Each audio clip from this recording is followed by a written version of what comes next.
चाहते हैं नहीं, कुछ कहना चाहेंगे सर? मंत्री जी, दर्शना विक्रम जरदोश, 50,000 शिक्षकों आपकी बातें सुन ली हैं, आप महत्वपूर्ण माननीय कहना सदस्य चाहते हैं। थे, वो कुछ कहना चाहते हैं। Definitely, I will inform the concerned minister about the concern of the honorable member. Thank you. धन्यवाद। Darshana ji. Thank you sir.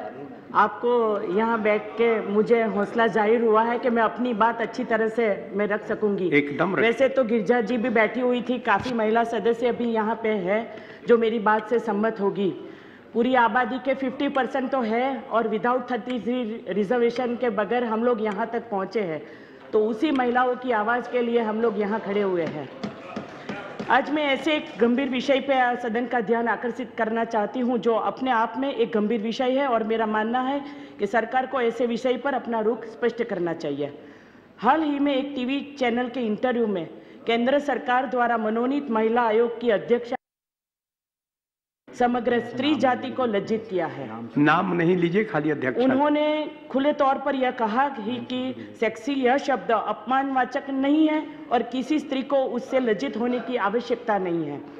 दुख की बात यह है कि महिला आयोग की चेयरपर्सन का यह मत है, जिन्हें केंद्र सरकार, जिसकी कोषाध्यक्षा महिला है, जिनके द्वारा लोकसभा अध्यक्षा महिला को बनाया गया है, देश के महामहिम दर्शना जी थोड़ा सा टोक रहा हूँ आपको। अध्यक्षा ने अपना स्टेटमेंट तुरंत वापस ले लिया। नहीं, फिर से जो मतलब 15 दिन के बाद उन्होंने ये स्टेटमेंट फिर से कर दिया था और हम लोगों ने कृष्णा तीरथ जी को, स्मृति जी ईरानी जो हमारी महिला मोर्चा की राष्ट्रीय अध्यक्षा है और मैं भी जनरल सेक्रेटरी हूँ, तो हमने फिर से एक लेटर लिखा है उनको कि उन्होंने फेरबदल कर लिया है इसी स्टेटमेंट के ऊपर। तो और उनके द्वारा नियुक्त महिला जिनका दायित्व है जो महिलाओं की मानहानि, उत्पीड़न जैसे मामलों पर सरकार का ध्यान बटोरते हुए महिलाओं की सहायता करना। लेकिन शर्म की बात है कि केंद्र सरकार द्वारा नियुक्त महिला आयोग की महिला ने ही महिला को घोर अपमानित किया है। डिक्शनरी में अगर इस शब्द का अर्थ देखा जाए तो मैं वहाँ शब्द यहाँ बोलना उचित नहीं समझती।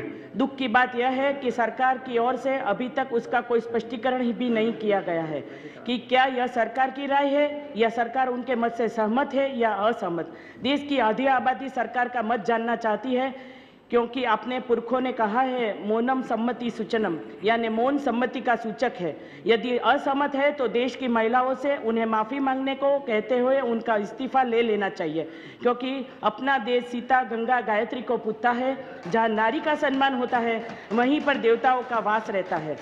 आज उनके ऐसे वक्तव्य की वजह से माँ बहनों और बेटियों पर चौराहों पर खड़े होकर सीटी बजाने वाले मजनुओं का एवं लफंगों की हिम्मत बढ़ी है।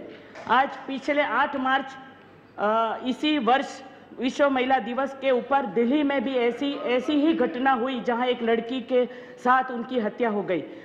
दिल्ली तो वैसे भी असुरक्षित माना गया है और मैं मानना चाहती हूँ पूरे महिला मोर्चा की ओर से और यहाँ बैठी सभी महिलाओं की तरफ से मैं ये मान करती हूँ कि यदि ऐसा ही रहा और सरकार मौन रही तो हम यह समझेंगे कि सरकार का भी यही मत है। और आपसे मेरा आग्रह है कि इस संबंध में तुरंत वक्तव्य देने एवं संबंधित व्यक्ति का इस्तीफा देने हेतु सरकार से आग्रह करें। श्री महेश्वर हजारी।